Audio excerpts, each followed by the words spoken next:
भगत जी, मैं कब से आपको कॉल करने की कोशिश कर रहा हूँ।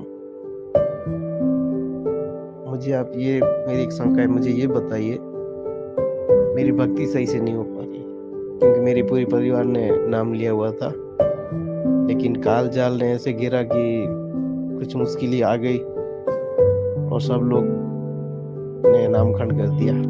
मेरा भी नाम खंड ही है, लेकिन घर पे किसी को नहीं बता सकता।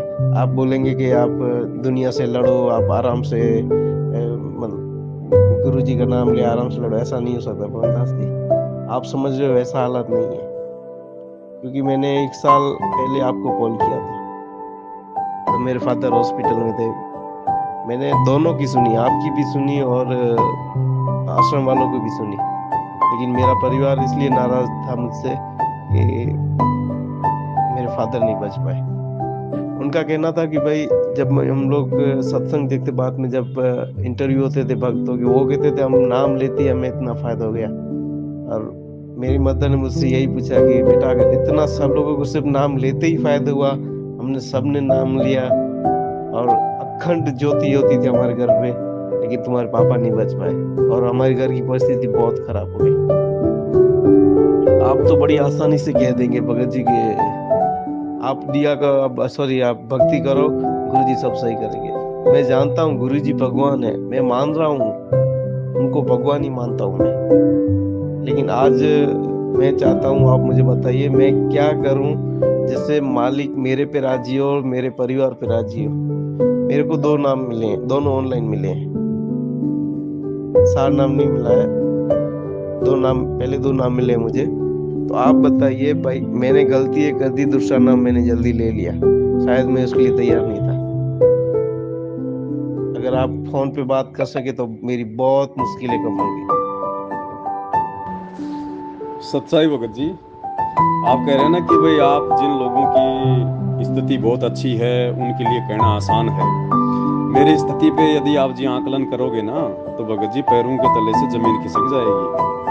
अगर मेरी स्थिति पे पिछले 7-8 वर्षों से यदि आकलन करोगे तो कि किन परिस्थितियों में रह के परमात्मा ने टूटी फूटी भक्ति भी करवाई है, सेवा भी करवा रहे हैं, जिम्मेदारियां भी निभा रहे हैं, पैरों तले जमीन खिसक जाएगी भगत जी। इसलिए ना बताना ही ठीक है। भक्ति विश्वास की है, चाहे पैर कटे, चाहे टांग कटे, चाहे बीमारी हो जाए, इन सभी चीजों के पीछे रीजन होते हैं हमारे पिछले बिगड़े हुए भक्ति संस्कार। और वर्तमान में हम ऐसे कोई प्रहलाद की तरह कोई दृढ़ नहीं है जो परमात्मा हमारे संस्कारों को एकदम से काट देंगे।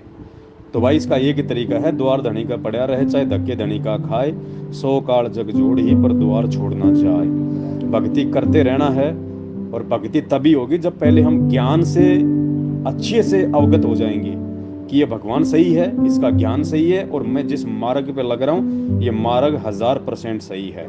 भगत जी तब जाके गुरु जी के वचन आपके हृदय में समाएंगे, आपके अंदर एक विश्वास पैदा होगा और विश्वास के कारण भगत जी फिर भक्ति बनेगी, परमात्मा संभालेगा। और मर्यादाओं का सबसे अहम रोल है, सबसे अहम रोल भगत जी, चाहे बाप मरे, चाहे दादा मरे, चाहे माँ मरे, चाहे बेटा मरे, हर प्राणी का अपना अपना संस्कार है। हम तो केवल वर्तमान में उनको अपने रिश्तेदार समझ के अपने से जोड़ रहे हैं। आज से पहले वो कौन थे? आपके दुश्मन थे, आपके प्रेमी थे, रिश्तेदार थे, जानवर थे, इंसान थे, पता आपको नहीं पता ना? तो हम वर्तमान में उनको जोड़ के ना चलें, हम वर्तमान में उनको परमात्मा की आत्मा मान के चलें कि ये भगवान का बच्चा है और इसके जो कर्म कुकर्म है वो भगवान के पास में है और आत्मा का अकाउंट उस परमात्मा ने लेना है, वो किस विधि से लेगा। वो मेरा बाप है, इसका मतलब ये नहीं कि परमात्मा उस पर रहम कर देगा अगर उसने बहुत ज्यादा कुकर्म कर रखे तो, संस्कार बिगड़े हुए तो। हर आत्मा को परमात्मा ने अपने हिसाब से सेट करना है।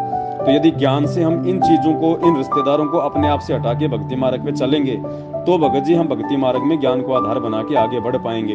हमने सबसे पहले अपने आत्म कल्याण की सोचनी है, उसके बाद में दूसरों का नंबर है। तो ऐसी बात नहीं है भगत जी कि आपकी परिस्थितियां कमजोर हैं या हमारी बहुत अच्छी हैं। मेरी तो सबसे ज्यादा नीची गिरी हुई परिस्थितियां संगत में, सबसे ज्यादा नीची गिरी हुई।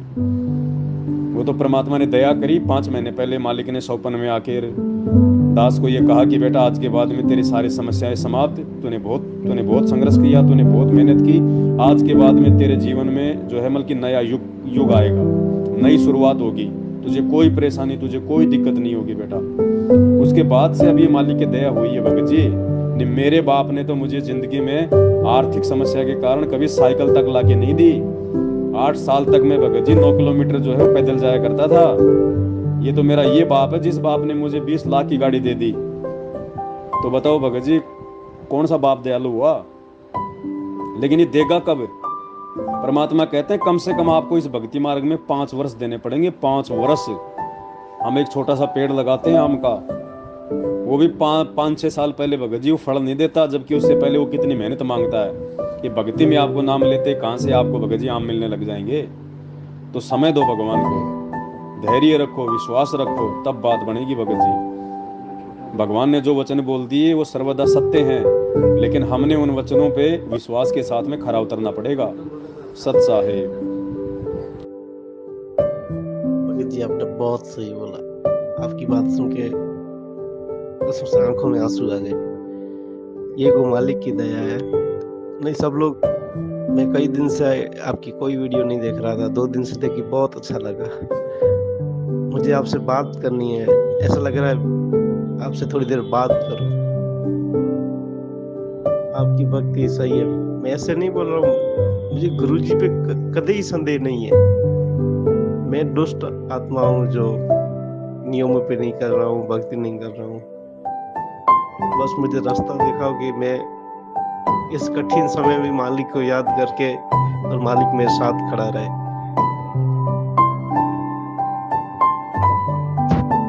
मुझे सब, आप मानोगे नहीं, ये वो मालिक की दया है। मैं सोचा था 1 साल पहले मैंने जब आपसे बात की थी तब आपके पास कुछ नहीं था। मेरा देखो मन दुष्ट है, इसमें काल की प्रेरणा होगी अभी, क्योंकि मालिक की भक्ति करना है। तभी मैंने सोचा कि यार 3-4 वीडियो देख रहा हूँ, पवन दास के पास गाड़ी कहाँ से आ गई। मैं झूठ नहीं बोल रहा हूँ आपसे, ये मेरे मन में जो सवाल आया था।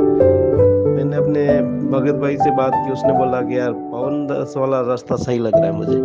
मैं कल अभी अहमदाबाद में था, कल मैं एक सेंटर गया था, वहां मैंने देखा कि मतलब संध्या आरती जा रही है, लोग बातें कर रहे हैं ना। मैंने सोचा ये नहीं होता है संध्या आरती के टाइम में। ठीक है मेरी भक्ति नहीं है, लेकिन मुझे पता है संध्या आरती में सिर्फ आरती में ध्यान देना चाहिए। मैंने बोला ऐसा नहीं। मैंने शाम को आके मेरे भाई को बोला यार पवन दास वाला रास्ता मुझे सही लग रहा है। तो उसने बोला कि भाई मुझे भी ऐसा ही लग रहा है। हम दोनों का भक्ति सही नहीं चल रही है, क्योंकि पारिवारिक प्रवाह की वजह से। फिर मैंने सोचा से मैं अपने भाई को बोला, मैं कहा यार पवन दास तो सही लग रहा है, लेकिन मेरा काल दुष्ट मन है, वो उसमें ख्याल आ रहे हैं पवन दास के पास गाड़ी है वो। तो उसने मुझे सही समझाया। उसने बोला देख गाड़ी लेना कोई बड़ी बात नहीं है। उसने बोला मेरा एक फ्रेंड है जो चाय का बिजनेस करता है, वो दिन के चाय से वो 15-20 हजार कमा लेता है। पवन दास का दही वाले का बिजनेस था पहले, तो अभी मुझे पता नहीं उसका क्या है, उनका क्या है। तो उससे गाड़ी लेना आज कोई बड़ी बात। और मुझे बोला कि मालिक दया करता है तब गाड़ी सब कुछ आ जाता है। मैं आपसे माफी मांगना चाहता हूँ कि इतना खराब विचार मेरे मन में आया आपके लिए। और मैं साथ संगति भी यही कहना चाहता हूँ सबसे कि अगर मालिक ने आपको ये रास्ता दिया है तो हम आपके साथ हैं। मैं सीना ठोक के लड़ूंगा पूरी दुनिया से, मालिक एक बार साथ हो जाए, मालिक का आशीर्वाद मिल जाए, मैं सबसे लड़ लूंगा। मुझे किसी से डर नहीं है। परमात्मा का आशीर्वाद हो, दुनिया से लड़ने के लिए तैयार हूं। बस मालिक, एक मालिक का ही साथ जाए। आपने बिल्कुल सही कहा। परिवार मैं सब समझता हूँ, लेकिन इस काल जाल में जो फंस गया हूँ पवन दास जी आपकी तरह, बस मालिक ही है जो निकाल पाएगा। सुबह शाम रोता हूँ कि कभी तो वो परमात्मा आएगा, कभी तो मेरी मदद करेगा। शायद वो करते होंगे, मैं दुष्ट समझ नहीं पा रहा हूँ, लेकिन एक दिन ऐसा आएगा, मैं जानता हूँ। मैं हमेशा मालिक से अरदास करता हूँ कि मालिक दया करना तुझदास पे। आपके जो, मुझे भी आप किसी ग्रुप में ऐड कर दो ताकि साथ संगति से जुड़ा रहूं। बहुत अलग, अकेला हो गया हूँ। न गुरुजी के कोई भगत है आसपास। मेरे पूरे इलाके में मैं जहाँ रहता हूँ आसपास के आप समझ लो 40-50 गांव तक कोई भगत नहीं गुरुजी का। मैं अकेला भगत था, लेकिन इस कार्ड ने मेरे उसने मेरे परिवार सबसे हटा दिया, लेकिन मेरे मन से गुरुजी का जो भाव है वो नहीं हटा पाया। सत्साई भगत जी, दही बड़े का काम मैं करता था, लेकिन बीच में सेवा थोड़ी ज़्यादा बढ़ गई, मैनेजमेंट का दबाव भी ज़्यादा बढ़ गया। वो काम भी मैं खुलेआम रोड पे खड़ा होकर नहीं कर सकता था, क्योंकि ये लोग मेरी जान के दुश्मन बन गए थे। तो काम मैंने छोड़ना पड़ा बीच में, और बच्चों को फिलहाल मैंने साइलेंट रखा हुआ है, किसी को पता नहीं है। मैं भी साइलेंट ही रह के सेवा कर रहा हूँ इन लोगों से बच बचा के। तो गाड़ी मेरी कोई अपनी कमाई से नहीं लाया हूँ मैं भगत जी। गाड़ी के लिए दास ने संगत को जो है सार्वजनिक एक वीडियो मतलब लाइव में आके बताया था कि भाई सेवा थोड़ी ज़्यादा बढ़ रही है, बहुत ज़्यादा जगह आना पड़ता है, जाना पड़ता है, साथ संगतियों में जाना पड़ता है। तो भगत भाई बहनों ने मिल के भगत जी ये पैसे का अरेंजमेंट किया है सभी क्योंकि अभी आप मेरे वीडियो ज़्यादातर नहीं देख पाए हैं, इसलिए आपको नहीं पता है। और भगत भाई बहनों ने जो संगत वाले हैं, किसी ने ₹1,00,000, किसी ने ₹5,00,000 ऐसे मदद की है, जिसकी वजह से ये गाड़ी आई है। और अभी तो 35 लाख रुपए की हमने ऐड भी निकाले अखबार में। गुरुजी का जो प्रकट दिवस था 8 सितंबर को, उससे पहले पूरे हरियाणा में मैं पूरा मतलब दैनिक भास्कर का मेन पेज 2 पूरे, और उससे पहले ऑल ओवर इंडिया में पूरा half page all over India Dainik Bhaskar में। तो अभी पिछले महीने ही 35 लाख रुपए के परमात्मा ने ऐड भी निकलवाए हैं, वो भी संगत से ही भगत भाई बहनों ने अपनी सेवा भेजी है भगत जी। सबने अपना सहयोग किया है। वो कोई ज्योति का पैसा नहीं, कोई पाठ का पैसा नहीं, कोई 10वें अंश का पैसा नहीं भगत जी, केवल सेवा का सहयोग में दिया उन्होंने परमात्मा के प्रचार प्रसार के लिए। और वैसे कोई दास की औकात नहीं है भगत जी कि मैं तो मोटरसाइकिल भी खरीद सकूं। वो तो भाई बहनों के सहयोग से ही सब कुछ हुआ है और सब कुछ हो रहा है भगत जी। सत साहिब। कल मैं गया था वहाँ पे, यहीं पे एक नाम केंद्र है, वहाँ पे देख के मुझे यही लगा कि अंदर से मेरी आत्मा जो मालिक के चरणों पे मैं समर्पित करना चाहूँ, वो आत्मा बोल रही है कि आप सही राह पे जा रहे हो, आप बिल्कुल सही राह पे जा रहे हो। बस आपको 2 चीज से भगवान मालिक बचाए, एक अहंकार से और एक लोगों की गलत भावनाओं से। अहंकार तो आप में आएगा ही नहीं, क्योंकि मालिक का हाथ है आप पे। और गलत भावना जो जैसे मेरी थी, वो भी मालिक ने अभी की अभी सुलझा दी। तो कल भी मुझे बोला गया था कि सूरत में मतलब कल 22 तारीख को सुबह 5 बजे मालिक वीडियो कॉल करेंगे। मुझे ये थोड़ा संदेह है कि यह वीडियो कॉल वाला, जो मैंने अभी बहुत सारी रील्स देखी है, मालिक वीडियो कॉल बोल रहे हैं, शायद एक आधी रील्स में आपका ऐसे भी बोला। कल वो मैंने आपके लाइव भी देखा था आपके पेज पे, जिसमें आप पुष्टि कर रहे हो कि मालिक ने अपने बच्चों को कब का त्याग दिया है। त्याग मतलब मालिक अपनी राह पे चल गए हैं आगे। तो उस हिसाब से आप मुझे बताइए, वीडियो कॉल वाला जो ये आश्रम वाले कर रहे हैं, ये सही है या गलत है? मैं सबसे नहीं पूछ रहा हूँ कि मालिक पे संदेह है, क्योंकि ये लोग जो चाल चल रहे हैं कहीं ना कहीं वो सिर्फ आपको गिराने की चाल है कि पवन दास को बस गिराओ, कुछ भी करो उसे गिराओ। लेकिन वो लोग नादान ये भूल रहे हैं कि आप पे किसका हाथ है। आप पे समग्र सृष्टि के दाता का हाथ है आपके ऊपर। वो लोग जो भी कर रहे हैं उसमें आपका ही राह खुल रही है मालिक की दया से। और मैं आपको ये भी कहना चाहता हूँ कि मुझे भी सेवा करनी है, मुझे भी लोगों के साथ मिलना जुलना है। जो आप सेवा संगति कर रहे हो, मैं भी आपके साथ ही जुड़ना चाहता हूँ। हो सके तो ये लोग जो कर रहे हैं वो मुझे नहीं पता सही है या गलत है। संदेह तो इंसान के मन में रहता ही है, क्योंकि इंसान बना इसी चीज से। ऊपर से परमात्मा का नाम आता है तो सबसे पहले संदेह होता है कि उस मालिक ने इतना ध्यान रखा है हमारा, बचपन से लेकर आज तक नहीं पता था। जब पता चला तब ऐसी परिस्थिति में पता चला मालिक के बारे में, जब दुनिया एक और खड़ी थी और मैं एक और खड़ा था। लेकिन कुछ आप जैसे सद्भक्तों की राह मिलती गई।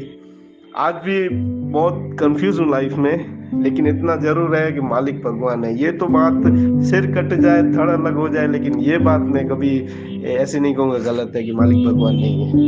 परमात्मा ही पूर्ण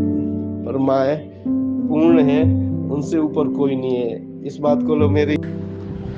सत्साई भगत जी, आपने जो वीडियो कॉलिंग की बात की है कि भाई परमात्मा का सुबह सुबह 5 बजे हिसार जेल से वीडियो कॉल आता है, सभी भक्तों को इकट्ठा करके सुनाने का, भ्रमित करने का कुप्रयास लगातार काल भगवान की प्रेरणा से मैनेजमेंट वालों के द्वारा किया जा रहा है और काफी लोग काल के जाल में फंसते भी जा रहे हैं। भगत जी, ये परीक्षा है।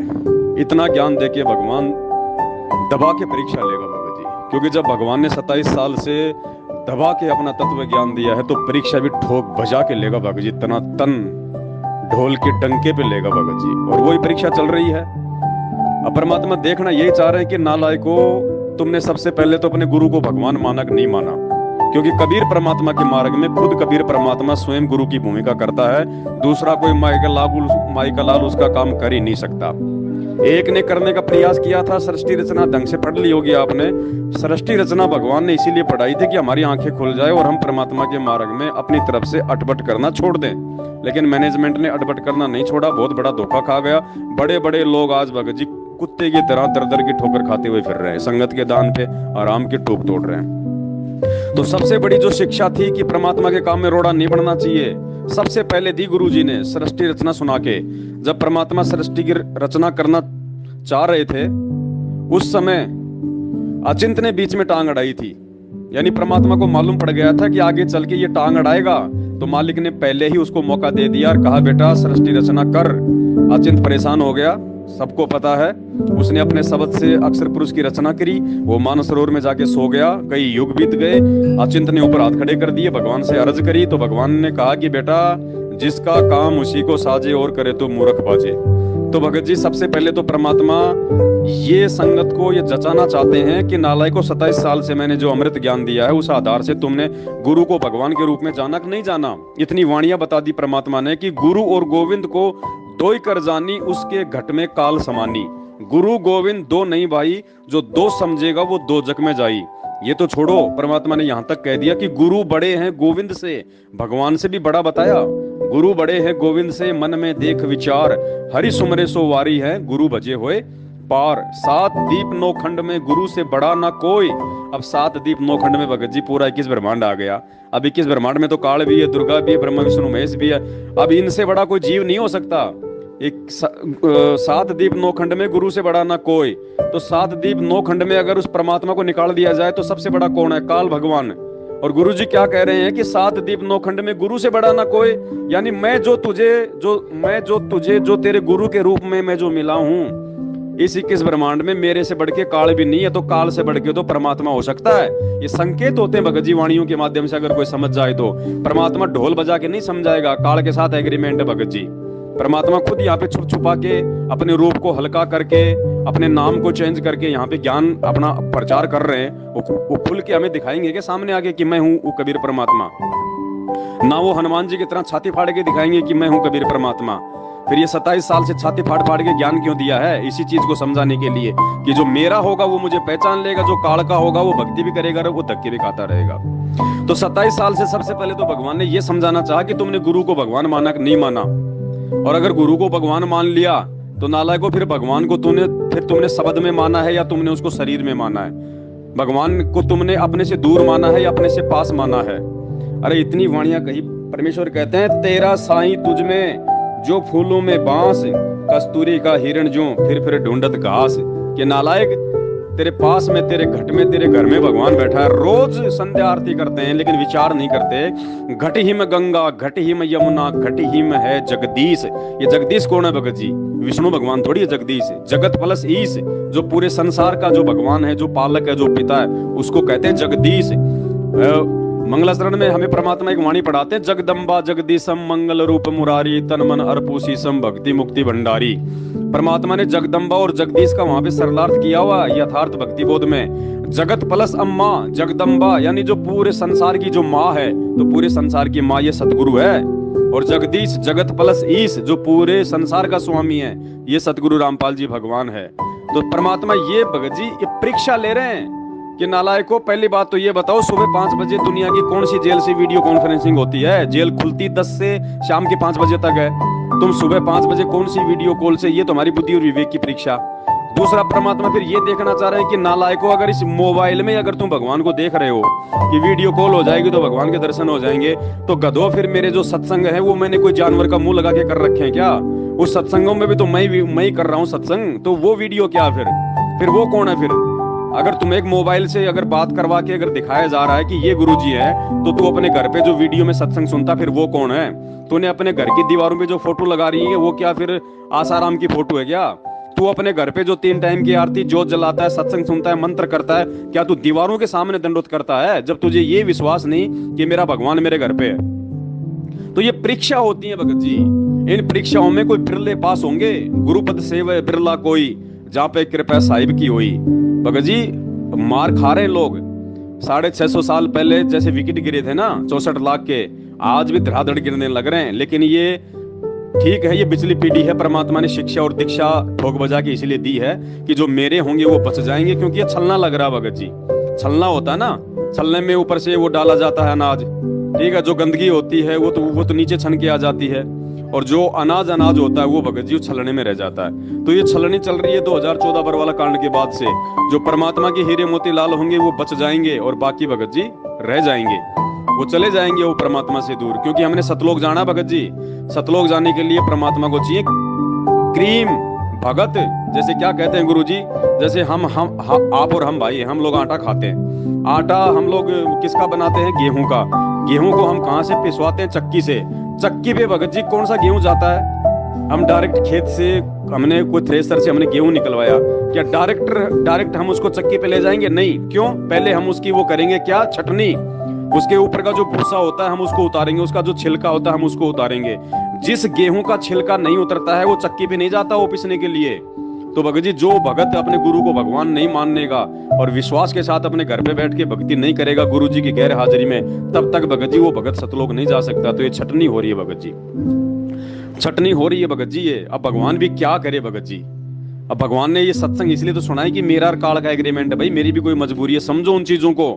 यहां तक कह दिया परमात्मा ने गरीबदास जी महाराज जी के माध्यम से कि अनंत कोटि बाजी जहां और हम रचे सकल ब्रह्मांड, गरीबदास मैं क्या करूं जब यो काल करे जीव खंड। कि ये काल मेरे भक्तों को भ्रमित कर देता है, वहां पे मैं भी असमर्थ हो जाता हूं, समर्थ होने के बावजूद भी, क्योंकि मेरा एग्रीमेंट है उसके साथ में, मैं अपना वचन नहीं तोड़ सकता।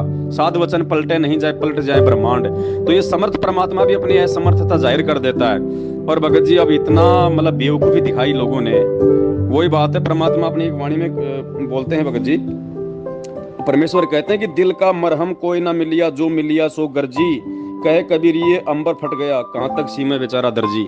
तो ये संगत इतनी ज्यादा बिगड़ चुकी है, इतनी ज्यादा भ्रमित हो चुकी है, इतनी ज्यादा काल प्रेरित होती है कि भगवान भी कहां कहां थेगड़े लगाए, कहां कहां टाके लगाए।